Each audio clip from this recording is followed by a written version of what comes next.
देवियों और सज्जनों, जगदीश सोशल मीडिया नेटवर्क में आप सभी का दिल से स्वागत। प्रतिदिन के अनुसार प्रस्तुत करते हैं स्वामी वासुदेवानंद जी सरस्वती इनके अमृतमय वाणी द्वारा विष्णु सहस्त्र नाम प्रवचन। प्रथम नमन आपको। जय गुरुदेव।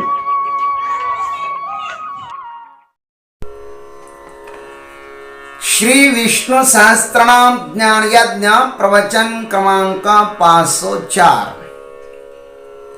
श्लोक क्रमांक 65 और नाम क्रमांक 489। जय महाकाल। आज 17 नवंबर है और अपना महामृत्युंजय महायज्ञ सिर्फ 90 दिन शेष है। जय महामृत्युंजय महायज्ञ। ओम त्र्यंबकं यजामहे सुगंधिं पुष्टिवर्धनम् उर्वारुकमिव बन्धनान् मृत्युर्मुक्षीयमामृतात्। सदाशिवसमारम्भान् शङ्कराचार्यमध्यमाम् अस्मदाचार्यपर्यन्तां वन्दे गुरुपरम्पराम्। नमः चिन्मय देवाय तेजोमयाय धीमहि सुबोधानंद रूपाय नमः पुरुषोत्तमाय च। शान्ताकारं भुजगशयनं पद्मनाभं सुरेशं विश्वाधारं गगनसदृशं मेघवर्णं शुभांगं लक्ष्मीकान्तं कमलनयनं योगिभिर्ध्यानगम्यं वंदे विष्णुं भवभयहरं सर्वलोकैकनाथम्। गभस्तिनेमिः सत्त्वस्थः सिंहो भूतमहेश्वरः आदिदेवो महादेवो देवेशो देवभृद्गुरुः। ॐ भूतमहेश्वराय नमः। पहले भगवान को सिंह कहा। भगवान कैसे सिंह है? सिंह के समान है। सिंह जैसे सब वन्य पशुओं का अघोषित राजा है। मैं राजा हूं, उसको ऐसी घोषणा नहीं करनी पड़ती। ठीक वैसे ही परमात्मा इस समस्त भूतों के ईश्वर है। अनंत कोटि ब्रह्मांड नायक है वो परमात्मा। इसलिए उनको क्या कहा गया यहाँ पे? महेश्वर, भूत महेश्वर। भूत महेश्वर का अर्थ है संपूर्ण प्राणियों के महान ईश्वर। भूतानां महान ईश्वर भूतेन सत्येन स एव परमो महान ईश्वर इति वा भूत महेश्वर। दो अर्थ किए भाष्यकार जी ने इसके।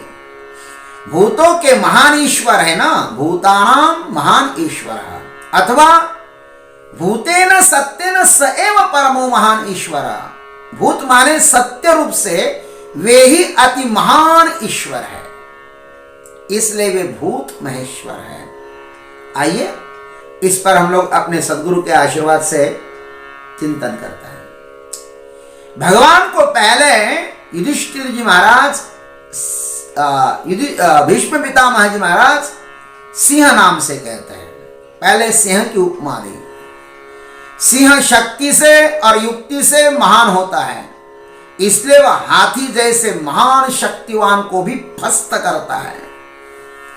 किंतु उसे यह शक्ति और युक्ति प्रकृति प्रदत्त है, प्रकृति ने दी हुई है। उन पर प्रकृति का नियंत्रण है। वह इनके सिवा अपने जीवन में अन्य कुछ भी उत्थान नहीं कर सकता। धन, पद, ज्ञान, यौवन के द्वारा दूसरों पर किया गया शासन अधिक दिन तक नहीं चलता, क्योंकि ये सब समय आने पर समाप्त हो जाते हैं। किंतु ज्ञान शक्ति के बल पर किया गया शासन चिरंतन रहता है, क्योंकि ज्ञान सबसे श्रेष्ठ है। ज्ञान कभी भी नष्ट नहीं होता। पंचदशिकार तो यहां तक कहते हैं मासाब्दयुग कल्पेषु गता गम्येष्वने कदा नोदेति नास्तमेत्ते का संविदेशा स्वयं प्रभा। अनेक बार जो बीत गए हैं और जो आने वाले हैं वे मास वर्ष युग और कल्पों में भी संविद जो है ना वह एक ही होता है। संविद में कोई अंतर नहीं होता है। वह न उदित होती है और वह न अस्त होती है। यह संविद कैसी है? स्वयं प्रकाश है। ज्ञान में कुछ भी परिवर्तन नहीं होता और जिसमें परिवर्तन होता नहीं ना उसको ही ज्ञान कहते हैं। वह जैसा है वैसा ही है। संसार में जिसके भी पास ज्ञान है, देखो हम लोगों के पास जिसके भी पास ज्ञान है ना वो जुगुन के प्रकाश से ज्यादा नहीं है। बहुत अल्प है। संसार का कोई भी ज्ञानी हो या वैज्ञानिक हो यह नहीं कह सकता है कि मैं इस वस्तु को समग्रता से जानता हूं। किसी ने किसी वस्तु को जानने में भले ही पीएचडी की हो किंतु वह भी उस वस्तु को समग्रता से नहीं समझ सकता। हम एक ही वस्तु को पूर्णतः नहीं जान सकते महाराज। तो इस संसार में हजारों लाखों अरबों खरबों इतनी सारी वस्तुएं हैं। क्या उनको कोई जीव जानने का दावा कर सकता है कि मैं सबको जानता हूं? ना ना ना ना, ये तो वही जानता है जिसने बनाया है। हमारी बुद्धि तो इतनी क्षुद्र है कि हम अपने मन को नहीं जान सकते, हम अपने शरीर को नहीं जान सकते। हम किसी को, इस शरीर में किसी को भी तो हम नहीं जान सकते। पेट में दर्द हो तो किससे दर्द हुआ ये भी हमें पता नहीं है। देखो ना लोग कितने चालाक है। जब गुस्से में आकर कहते हैं ना तो क्या कहते हैं, मैं तुम्हें जानता हूं कि तुम कैसे हो। अरे ये कितना बेचारा है देखो। और सही में ऐसे बेचारे लोग ही दया के पात्र होते हैं। स्वयं तो विकारों के नशे में बेहोश है और दूसरे को जानने का दावा करता है। कोई भी अहंकारवश कहता है ना कि मैं इसे अच्छी तरह से जानता हूं तो समझ लो कि वह बेहोशी में कह रहा है। जागृत पुरुष जानने का दावा कभी भी नहीं कह सकता, कर ही नहीं सकता, क्योंकि श्रुति स्वयं कहती है यदि मन्यसे स्वेदेति दब्रमेवापि नूनम त्वं व्यर्थ ब्रह्मणो रूपम। श्रुति मां कहती कि तू मानता है कि बेटा मैं ब्रह्म को भलीभांति जानता हूं तो समझ लेना ब्रह्म का स्वरूप तू थोड़ा ही जानता है। जानने के दावे झूठ सिद्ध होते हैं। इस संसार को समग्रता से वही जान सकता है जिसने इसको बनाया है और उसको ही यहां पर संसार का महेश्वर कहते हैं, क्योंकि संसार का समग्र ज्ञान उसमें जैसा का वैसा ही उतर आया है। अतः वह भूत महेश्वर है। देखो मेरी कुटिया में ये जितने सारे ग्रंथ हैं ना, इसको इनमें से कुछ ग्रंथ को तो मैं जानता हूं कि मैंने कहां से खरीद लिए, लेकिन उनमें ज्ञान जो भरा पड़ा हुआ है ना उसका अल्प ही ज्ञान जानता हूं। इतना कठिन है। एक लघु सिद्धांत कौमुदी को या सिद्धांत कौमुदी को जानो तो महाराज खोपड़ी ठनकने लगती है। कहने का तात्पर्य कितने सारे ग्रंथ हैं, लेकिन जितना अपने को आता है ना, भगवान ने समय दिया है, भगवान ने बुद्धि दी है, गुरु का आशीर्वाद है, उतने पढ़ते रहो। मैं सबको जानता हूं इसका दावा कभी मत करना। इस संसार को वही जान सकता है अच्छी तरह से जिसने इसको बनाया है। ये सृष्टि कैसे निर्माण हुई, इसको बनाने में कितना श्रम पड़ा होगा, इसका प्रयोजन क्या है, यह कितनी मूल्यवान है, इसको हम नहीं जान सकते। इसको केवल भूत महेश्वर ही जानता है। एक बालक का क्या मूल्य होता है ये तो केवल उसकी जननी ही जान सकती है, क्योंकि जिस दिन से वह गर्भ में आया तब से यह उसका लालन पालन कर रही है, उसको उसका अनुभव कर रही है। भगवान सर्वभूत महेश्वर है, यह दो ही लोग जानते हैं महाराज भगवान को। वे भगवान स्वयं जानते हैं अथवा भगवान की कृपा से भगवान के भक्त लोग जानते हैं, अन्य कोई नहीं जान सकता। भगवान कहते हैं सर्वलोक महेश्वरम, मैं सभी लोगों का महेश्वर हूं, अथवा व्यक्तिलोक महेश्वरम, अथवा मेरा भक्त मुझे समस्त लोगों का महेश्वर जानता है। गीता में कहा है 5वें अध्याय में और 10वें अध्याय में, आप लोग पढ़ लेना। जो मुझे लोगों का महान ईश्वर तत्व से जानता है वह समस्त पापों से मुक्त हो जाता है। लेकिन जो मूढ़ लोग होते हैं ना, वे भगवान को नहीं जानते। मम भूत महेश्वरम, मूढ़ लोग संपूर्ण भूतों के महान ईश्वर रूप मेरे परम भाव को नहीं जानते हैं।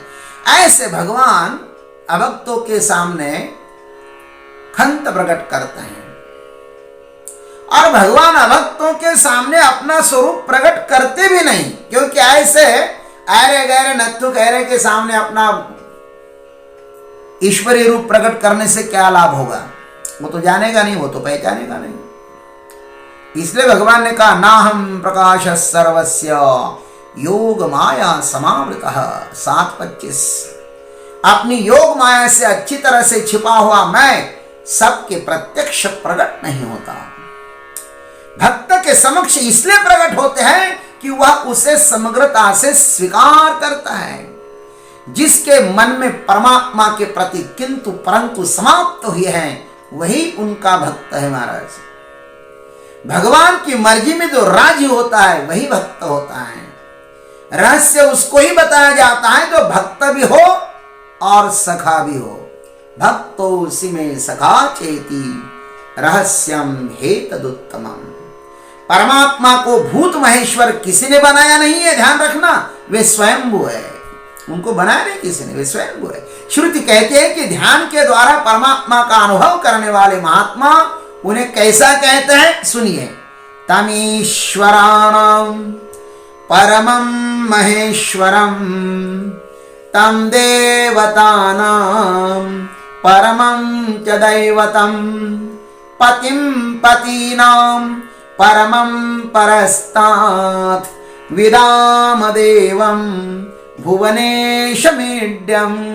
श्वेताश्वेत उपनिषद में कहा है उस ईश्वर के भी परम महेश्वर, देवताओं के भी परम देवता, पतियों के भी परम पति तथा समस्त ब्रह्मांड के स्वामी एवं स्तुति करने योग्य उस प्रकाश स्वरूप परमात्मा को हम लोग सबसे परे जानते हैं, ऐसा ऋषि मुनि कहते हैं, ऐसे जागृत पुरुष कहते हैं।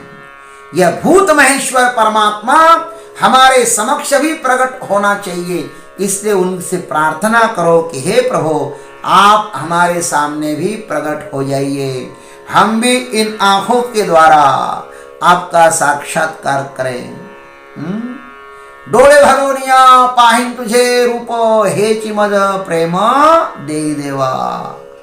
कान भरोनिया ऐकिन तुझी कृती हेच मद शक्ती दे देवा।